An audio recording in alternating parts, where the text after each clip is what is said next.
Deus usa a adversidade para fazer o quê? Para salientar o não em nossa vida. Se há um sentimento de rancor, amargura, hostilidade, raiva, preconceito, ou seja o que for, então Ele quer começar uma limpeza de tudo isso. E assim temos a adversidade em nosso coração, nos permitindo viver uma vida santa. Mensagem de hoje: no meio da adversidade. Séries: Quando ocorre uma adversidade, parte 3.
A adversidade não é realmente uma escolha. Se fosse, todos nós diríamos, não, obrigado. Nós já a analisamos de outra forma. Ela não é uma escolha, mas é uma realidade. Há pecado, desobediência e maldade para onde quer que você se volte, a adversidade está presente. Todos nós a experimentamos em nossa vida de um jeito ou de outro. E às vezes encontramos alguém que diz: você não faz ideia do que tem passado. Minha vida tem sido apenas um longo rastro de adversidade. Bem, esta é a terceira mensagem da série Quando Ocorre uma Adversidade. Por isso, quero esclarecer o que queremos dizer com a adversidade. É um tempo marcado por sofrimento, dificuldade, angústia, pressão, provações, mágoas, decepções e, claro, muitos outros tipos de desconforto. Já passamos por isso, já experimentamos a angústia de uma ou de outra forma. Todos nós gostaríamos de evitá-la se fosse possível, mas não é possível, porque nós vivemos em um mundo caído. Agora, se você evitar tudo, todas as possibilidades de se sentir provado, você poderá perder algumas das melhores coisas da vida. Como as adversidades trazendo dor, sofrimento, tristeza e aflição, como tudo isso pode trazer algo de bom? A resposta é que depende de como nós reagimos. Então, onde quer que você vive, o que você sofre no seio de sua família, com seus filhos, ou financeiramente, em seu trabalho, seja ele qual for, a adversidade é parte de uma das maiores bênçãos de Deus em sua vida. Então, depende de como reagimos a ela. Nossa reação vai determinar o seu efeito em nossa vida. Então, quero que você abra a sua Bíblia na segunda carta de Paulo aos Coríntios, capítulo 12. Quero continuar estudando esse capítulo, porque nele o apóstolo Paulo fala de suas atividades missionárias, das maravilhas que Deus operou através dele e também das muitas adversidades que enfrentou, como narradas no capítulo 11. Apesar de Paulo ter orado a Deus pedindo para ser liberto do espinho na carne, ouça o que ele escreveu: para impedir que eu me exaltasse por causa da grandeza dessas revelações, ou seja, as coisas impressionantes pelas quais ele teve que passar para impedi-lo de se exaltar. Foi-me dado um espinho na carne. Não sabemos o que possa ter sido. Um mensageiro de Satanás para me atormentar. Não me fazer sentir mal, me atormentar. 3 vezes roguei ao Senhor. Ele não apenas pediu que o tirasse de mim, mas ele me disse: minha graça é suficiente para você, pois o meu poder se aperfeiçoa na fraqueza. É mais fácil ler isso do que viver isso. Amém? Ele diz que a graça de Deus é suficiente, pois o meu poder se aperfeiçoa na fraqueza. Portanto, eu me gloriarei ainda mais alegremente em minhas fraquezas, para que o poder de Cristo repouse em mim. Por isso, por amor de Cristo, regozijo-me nas fraquezas, nos insultos, nas necessidades, nas perseguições, nas angústias, pois quando sou fraco é que sou forte. Então, podemos reagir à adversidade de 2 maneiras diferentes. Uma maneira é a que acabamos de ver na vida do apóstolo Paulo.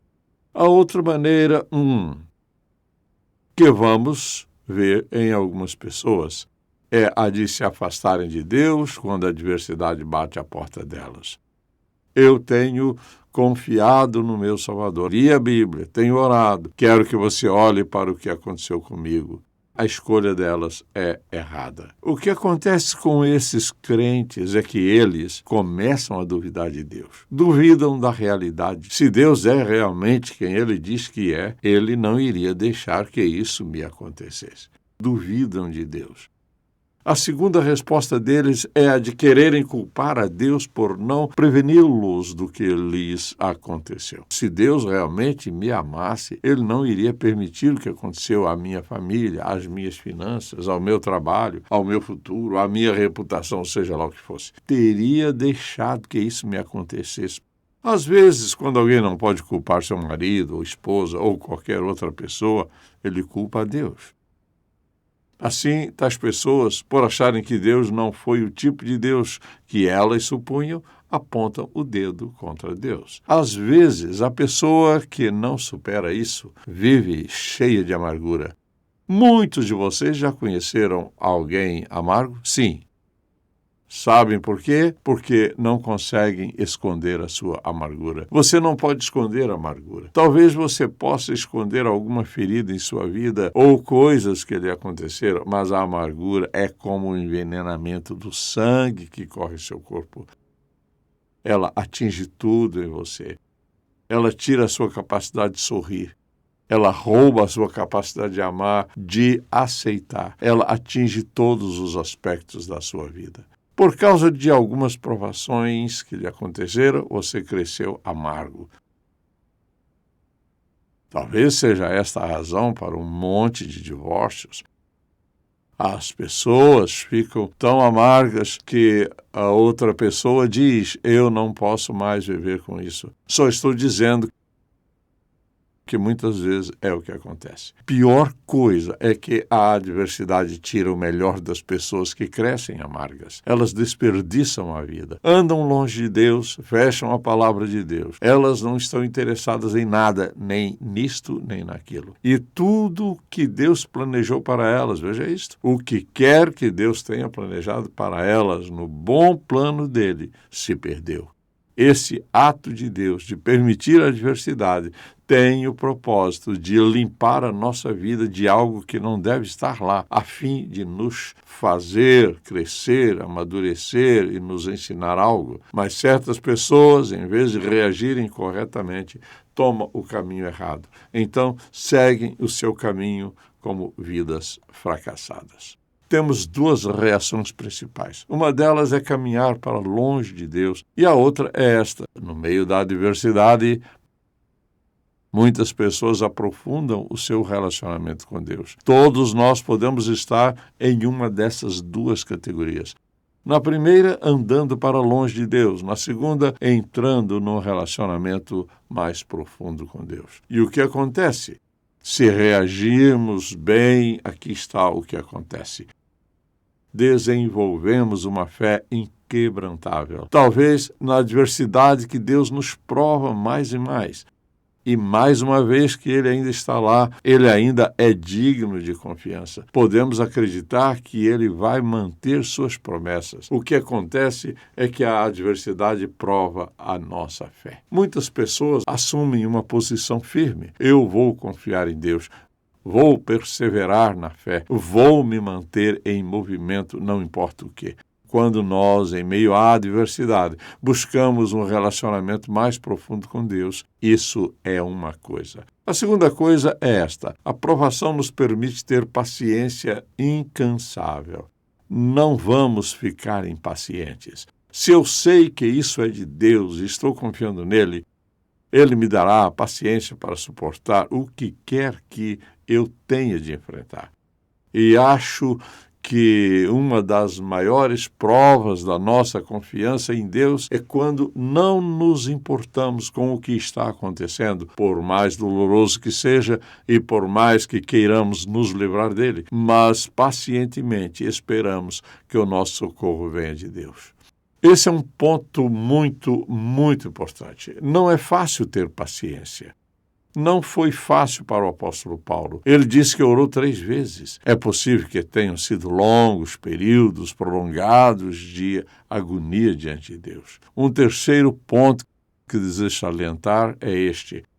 Quando andamos em um relacionamento mais profundo com Deus, algo acontece com a nossa coragem. Começamos a ter coragem inabalável. Por quê? No passado, quando estivemos em situações difíceis, Deus nos deu a coragem de perseverar esperando nele, embora tenha sido difícil suportar a dor ou a perda. Então, o que aconteceu? Ele nos deu coragem, edificou a nossa fé, construiu a paciência em nós.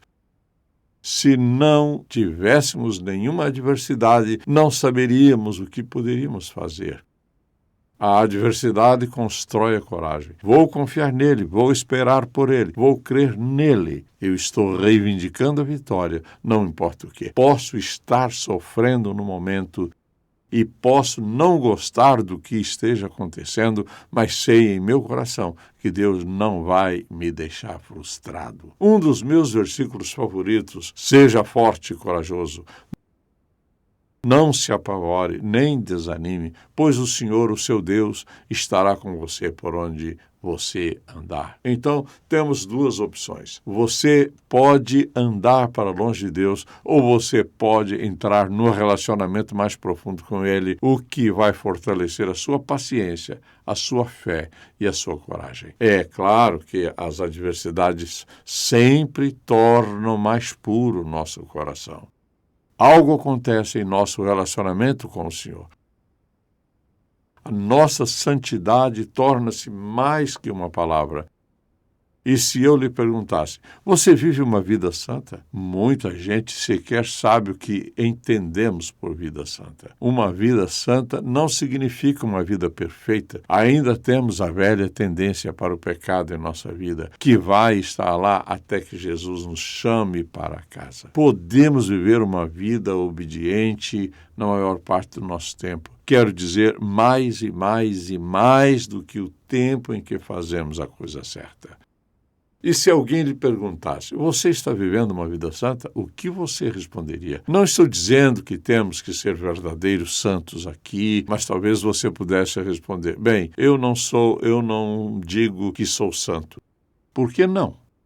Você, ouça, foi perdoado por Deus. O Espírito de Deus vive dentro de você. Seu nome está escrito no livro da vida do Cordeiro. Jesus é o seu Salvador, seu Senhor, seu Mestre, seu ajudante, seu incentivador. Por que você não pode viver uma vida santa? Isso significa para ele que a sua vida está totalmente, completamente entregue nas mãos dele. Você fez isso de todo o seu coração e você não tem nenhum desejo de pecar contra Deus. E assim, Deus usa a adversidade, o sofrimento e a dor em nossa vida para nos fazer refletir direito. Sou um filho de Deus, estou vivendo uma vida santa. Em outras palavras, viver uma vida piedosa é a maneira como cada crente deve viver naturalmente.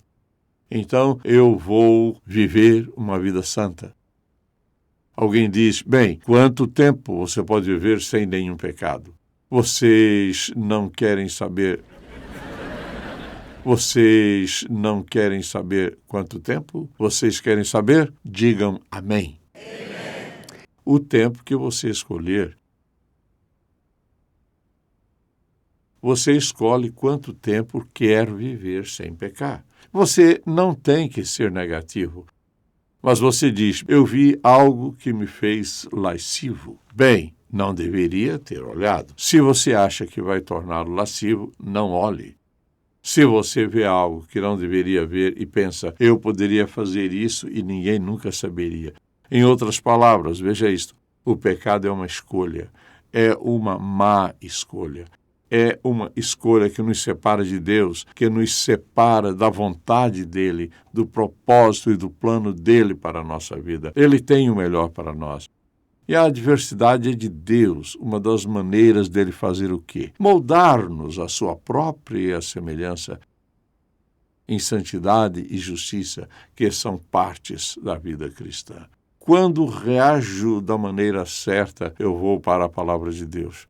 Quando a adversidade o ataca, a primeira coisa que você deve fazer é abrir este livro e dizer, ó Senhor, o que estás tentando me dizer? Uma das coisas que eu amo é ter a Bíblia viva, porque é mais fácil de entender. Para mim, pessoalmente, faço anotações à margem do texto bíblico. Às vezes, quando preciso de uma palavra de encorajamento, sei exatamente onde procurar. E às vezes eu lembro que anotei 6 aspectos sobre o assunto em um versículo. Isso significa que se eu preciso de 5 aspectos do encorajamento, vou achá-los lá.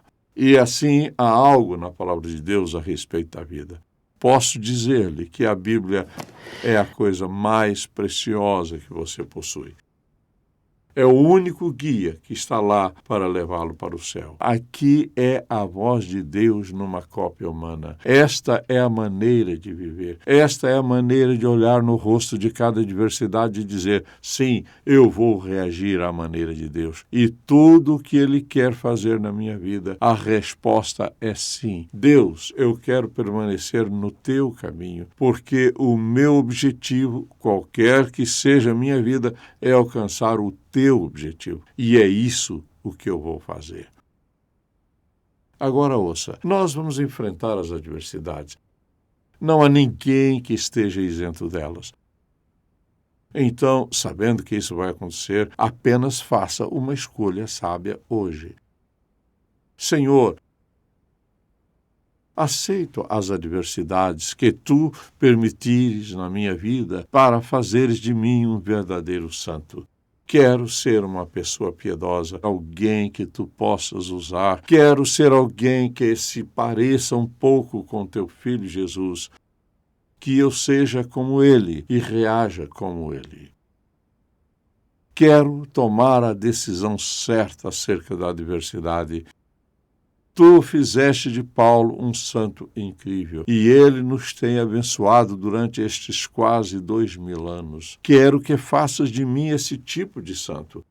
Não que eu tenha de escrever como ele escreveu, mas que eu seja apenas o tipo de filho que possa atrair outras pessoas ao Senhor Jesus Cristo, que é o meu Salvador. Você tem uma escolha. Alguns de vocês provavelmente estão sofrendo adversidades diferentes de tudo o que sequer conheço. Posso dizer-lhe isto: Deus sabe onde você está. Ele está lá com você na sua adversidade. Vai ajudá-lo, mantê-lo, dar-lhe paciência, dar-lhe fé, dar-lhe coragem, dar-lhe amor, a fim de que você suporte as provas até o fim e se torne o tipo de pessoa que Ele quer que você seja. Ouça, aqui está a escolha. Minha escolha é aceitar a adversidade, sabendo que Ele tem algo de bom. Posso fugir para longe de Deus e desperdiçar a minha vida. Não é isso que você quer. Só temos duas escolhas na vida. Podemos viver a nossa vida ou da maneira que queremos vivê-la e simplesmente recusando dar a Deus uma chance. Ou podemos reconhecer o fato de que temos pecado contra Deus, que acreditamos nele, que acreditamos na Bíblia, que ele enviou seu Filho Jesus à cruz para morrer por nossos pecados e nos mostrar o caminho. O derramamento do sangue de Jesus na cruz pagou completamente a nossa dívida de pecado. E no momento em que você pedir a Ele para perdoá-lo do seu pecado, Ele o perdoará sem que você faça qualquer promessa de ser uma pessoa perfeita, porque você nunca será. Faça a entrega completa de sua vida a Ele. Creia na morte de Jesus como o pagamento dos pecados que você cometeu, que se torne um de seus filhos. E como você viu seus filhos crescerem, você também vai crescer na vida cristã. E quando você permitir enfrentar as adversidades, Ele vai fazer de você um troféu. Você vai ser como uma joia para o Deus Todo-Poderoso. Você vai brilhar como um santo. Não perfeito, mas como um santo. Não sem pecado, mas santo. Ele o abençoará de uma maneira que você nunca poderia imaginar. Esse é o tipo de Deus que temos. Se você nunca confiou nele, passe a fazê-lo onde você está. E Pai, como és precioso, és tão paciente conosco, não só para nos perdoar os nossos pecados, mas para nos purificar, nos santificar, que possamos olhar para a adversidade em ambos os sentidos, como um desafio para quem somos e em que estamos nos tornando. e como um caminho para nos tornarmos nas pessoas que desejas que sejamos. Oro para que cada pessoa que ouve esta mensagem olhe para si mesma, olhe para as coisas que a incomodam, que te reconheçam como o único verdadeiro Deus e que tu se junte a ela em suas adversidades, ajudando-a, não importa o quê. Obrigado por seres aquele Pai amoroso. Em nome de Jesus. Amém. Se você foi abençoado pelo programa de hoje, por favor, visite-nos em ministérioemcontato.com. Ou se você deseja receber uma oração, ligue 0800 891 3597. Não há melhor maneira de viver a vida do que viver cada dia na presença de Deus. A Bíblia, Princípios de Vida, de Charles Stanley, traz a você quase 50 anos de ministério de ensino bíblico. Esta obra inclui apresentações de livros, explicações de passagens-chave da Bíblia, mapas históricos, respostas às perguntas, 30 princípios de vida do Dr. Stanley e muito mais. Melhore o seu tempo de silêncio com o Senhor, com a Bíblia Princípios de Vida. Também disponível em letras grandes em intouch.org Store. Dinheiro, relacionamentos, fé, emprego, teologia. Se você tem perguntas difíceis, Dr. Charles Stanley tem respostas bíblicas em seu Manual para a Vida Cristã. Este abrangente manual é a sua fonte de respostas para as questões da vida cristã e da doutrina. Prático, bíblico e fácil de usar, o Manual para a Vida Cristã de Charles F. Stanley é o livro que você vai consultar sempre e sempre. Solicite o Manual para a Vida Cristã no intouch.org. There is a recipe for raising godly children: prayer, kindness, encouragement, and time. Dr. Charles Stanley shares how-tos for mothers, 4 messages to equip moms for the challenge. Que você, como mãe e como avó, tenha sempre com você esse conselheiro. Leave a godly legacy for those you love with how-tos for mothers, available in English and Spanish at intouch.org. Como você vai viver a sua vida? Vai vivê-la obedientemente diante de Deus ou vai comprometer suas convicções?